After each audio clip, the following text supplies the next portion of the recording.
Hello students, welcome to the class of English Literature.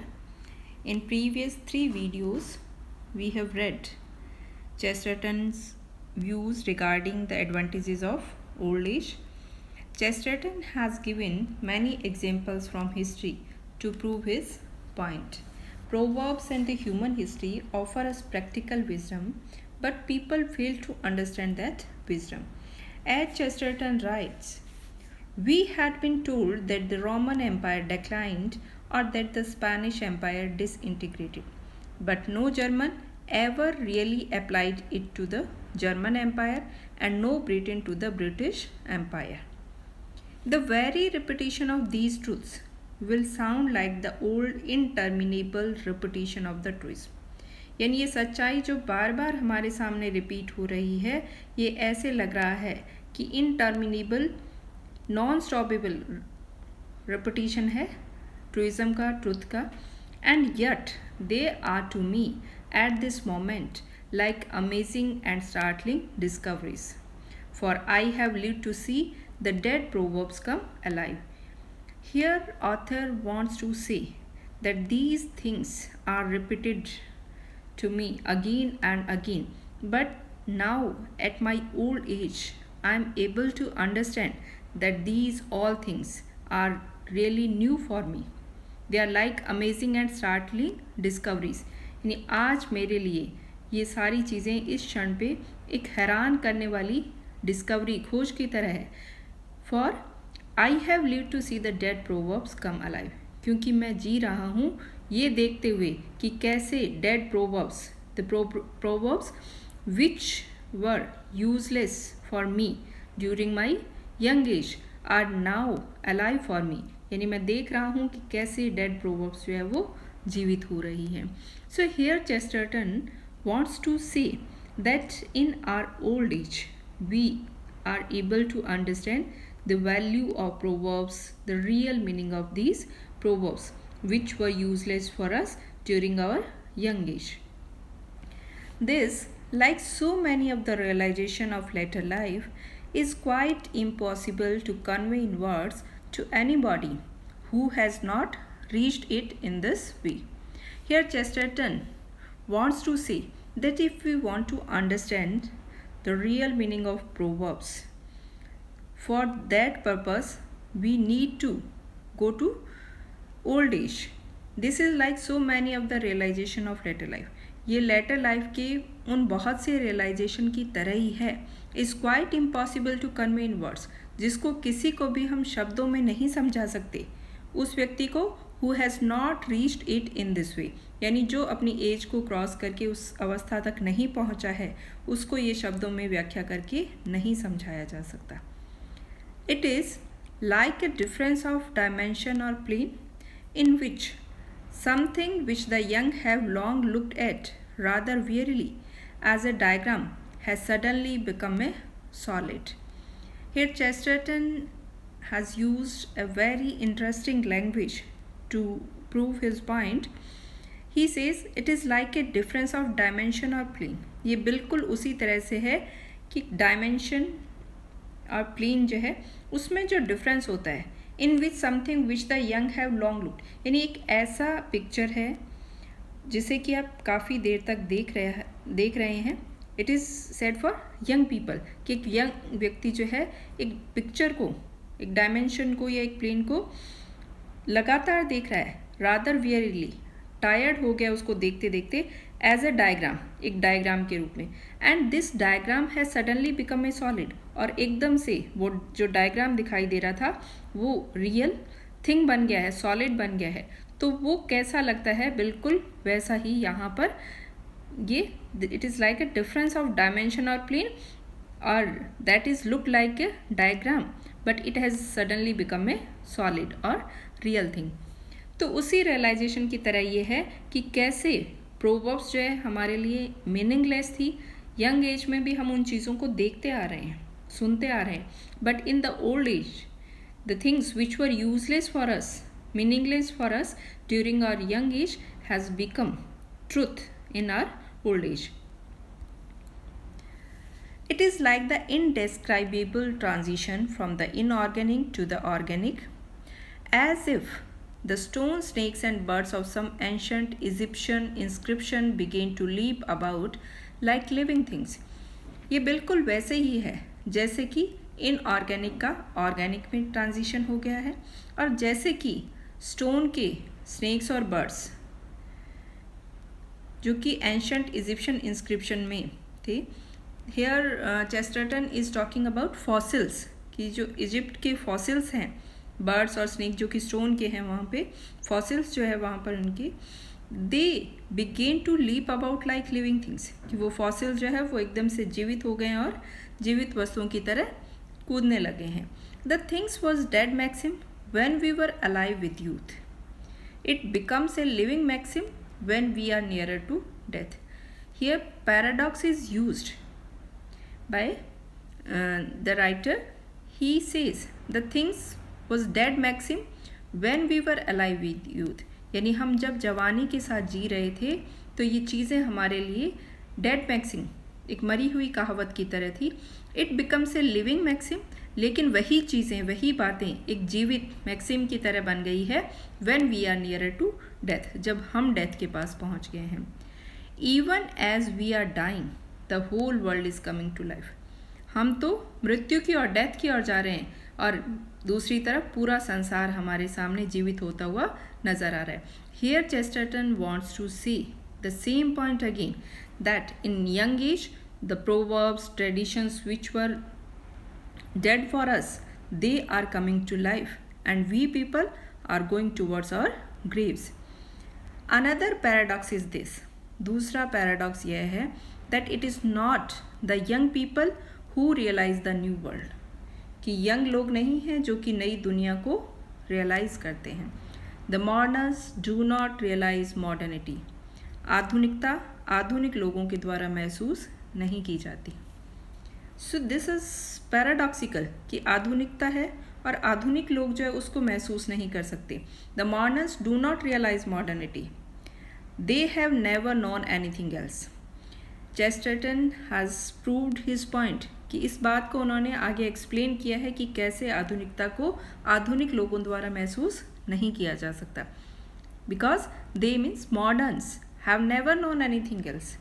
They have stepped on to a moving platform which they hardly know to be moving, as a man cannot feel the daily movement of the earth. Moderns इससे पहले की चीज़ें नहीं जानते.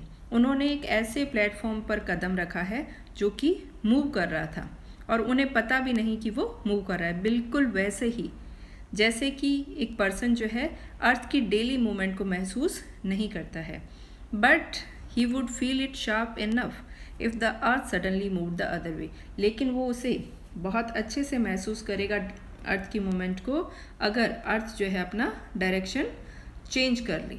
सो here Chesterton has presented a paradox that it is not the young people who realise the new world. Young people can not understand the newness of new things because they have never experience the old things. Old people have the experience of the old things, so they can better understand the difference between the old and the new.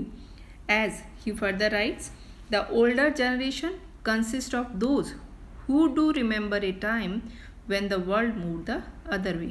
क्योंकि older generation में वो लोग आते हैं जिनको वो समय भी याद है जब ये संसार दूसरी दिशा में मूव कर रहा था. They do feel sharply and clearly the epoch which is beginning. तो वो बहुत अच्छे से स्पष्टता के साथ शार्पली महसूस कर पाते हैं एक नए युग की शुरुआत को. For they were there before it begin, क्योंकि ये नए युग की जो शुरुआत हुई है, जो बिगिनिंग हुई है, उससे पहले भी वो लोग वहाँ पर प्रेजेंट थे, old people. It is one of the artistic advantages of the aged that they do see the new things relieved sharply against a background, their shape definite and distinct. ये एक एडवांटेजेस, एक artistic advantage है old people का, edged होने का, कि वो देख पाते हैं, एक बैकग्राउंड उनके पास है जो उन्होंने अपने पूरे लाइफ टाइम में देखा है चीज़ों को, उस बैकग्राउंड के अगेंस्ट जो नई चीज़ें उभर कर आ रही है उनको वो डेफिनेट तरीके से, डिस्टिंक्ट क्लियर तरीके से देख पाते हैं, ऑब्जर्व कर पाते हैं. To the young these new things are often themselves the background. और नए लोगों के लिए ये सारी चीज़ें ही अपने आप में, नई चीज़ें जो आ रही हैं यही अपने आप में एक बैकग्राउंड है. And are hardly seen at all, क्योंकि उन्होंने इससे पीछे की चीज़ों को नहीं देखा. So they are not able to compare what is new and what is old. Hence, even the most intelligent of innovators is often strangely mistaken about the nature of innovation and the things that are really new. और यहाँ तक कि जो most intelligent of innovators है वो भी अक्सर mistake कर देता है इनोवेशन की नेचर को समझने में और उन चीज़ों को समझने में कि कौन सी चीज़ें वास्तव में नई है. And the oldest inhabitant will often indulge in a senile चक्कर as he listen to the village orator proclaiming that the village church will soon be swept away and replaced by factory for chemicals.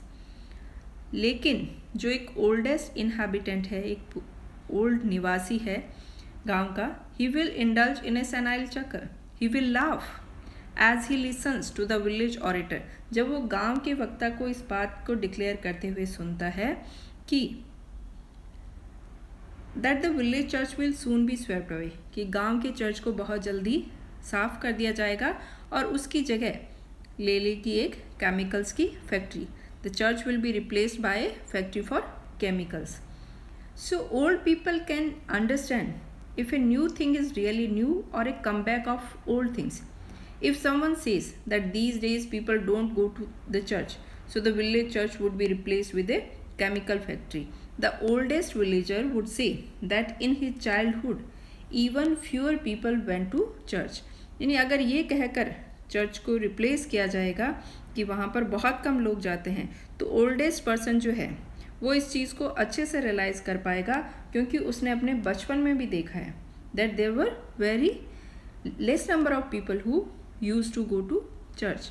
As he writes, for the oldest inhabitant knows very well that nobody went to church in the days of his childhood except out of snobbishness, and that it is in his old age that the church has begun once more to be thronged with believers. क्योंकि oldest inhabitant अच्छे से जानता है कि उसके बचपन के समय में कोई भी चर्च नहीं जाता था. And in his old age that the church has begun once more to be thronged with believers. और अब उसकी ओल्ड एज में वो देख रहा है कि चर्च जो है वो दोबारा से इसके बिलीवर से भरी जा रही है. In my capacity of oldest inhabitant with senile चक्कर I will give one instance of a kindred kind. और मेरी जो कैपेसिटी है ओल्ड इनहैबिटेंट की, उसमें मैं इस तरह का एक इंस्टेंस, एक एग्जाम्पल देना चाहूँगा. Chesterton here rights that a man must be at least as old as I am in order to remember how utterly idiotic, inconceivable and crazily incredible it once seemed that any educated or even reasonably shrewd person should confess that he believed in ghosts. कि एक व्यक्ति को इतना old होना चाहिए इस चीज़ को समझने के लिए जितना कि मैं हूँ. चेस्टरटन है. He says that how utterly idiotic, inconceivable and crazily incredible, कि ये कितना अविश्वसनीय है, कितना फुलिश है, that any educated or even reasonably shrewd person should confess, कि एक educated person इस बात को confess कर रहा है that he believed in ghosts. You must be nearly the oldest inhabitant to know with what solid scorn and certainty the squire and the parson denied the possibility of the village ghost. The parson even more emphatically than the square. तो एक oldest inhabitant जो है वो अच्छे से जानता है कि कितनी हेट के साथ और कितनी सर्टेनिटी के साथ गांव के पार्सन और स्क्वायर जो है उन्होंने इनकार किया था कि गांव में कोई भी घोस्ट नहीं है, और पार्सन ने तो इवन ज़्यादा एम्फेटिकली इस बात पर स्ट्रेस दिया. तो अगर आज कोई एजुकेटेड पर्सन ये कहता है that he believed in ghost, so it is really incredible, इस पर विश्वास नहीं किया जा सकता। The village ghost was instantly traced to the village drunkard और the village liar. What they say that village ghost is not existing. उनका ये कहना होता है कि विलेज का जो घोस्ट है वो किसी ड्रंकार्ड, किसी शराबी या किसी गांव के झूठे व्यक्ति द्वारा क्रिएट किया गया है। Educated people knew that the dead do not return in the world of sense. पढ़े लिखे लोग जानते हैं कि डेड पर्सन जो है वो वापस नहीं आते संसार में। Those who remember those times and have lived to see a man of science like sir Oliver Lodge founding quite a fashionable religion are amused to hear a young man say the world is moving away from the natural, supernatural. तो वो लोग जिनको वो समय याद है जब भूतों के बारे में ऐसा कहा जाता था, और वो आज एक विज्ञान के व्यक्ति को, here reference is for Sir Oliver Lewis. Sir Oliver Lewis was a scientist who has studied supernatural things. तो वो सर ओलिवर लूश को ये प्रूव करते हुए देख रहे हैं that the world is moving away from the supernatural. He is sir Oliver Lodge conducts research in parapsychology and paranormal activities. So earlier no educated villager believed in ghosts, but in modern time a modern scientist like Sir Oliver Lewis conducts a research in parapsychology or supernatural things, so they know in what direction it has really moved. तो वो लोग अच्छे से समझ सकते हैं कि world जो है वो किस डायरेक्शन में जा रहा है। So we can say in this essay Chesterton discusses the eternal conflict between the old and the new from a realistic and practical point of view. He presents a practical advantages of getting old. The tone is scholarly as the writer proves his arguments with classical, biblical, historical and literary allusions. He points out many funny details of common life. Paradox and wordplay bring gentle humor to the essay. Finally, this essay can be understood as a defense of the gravity and validity of the old. Thank you.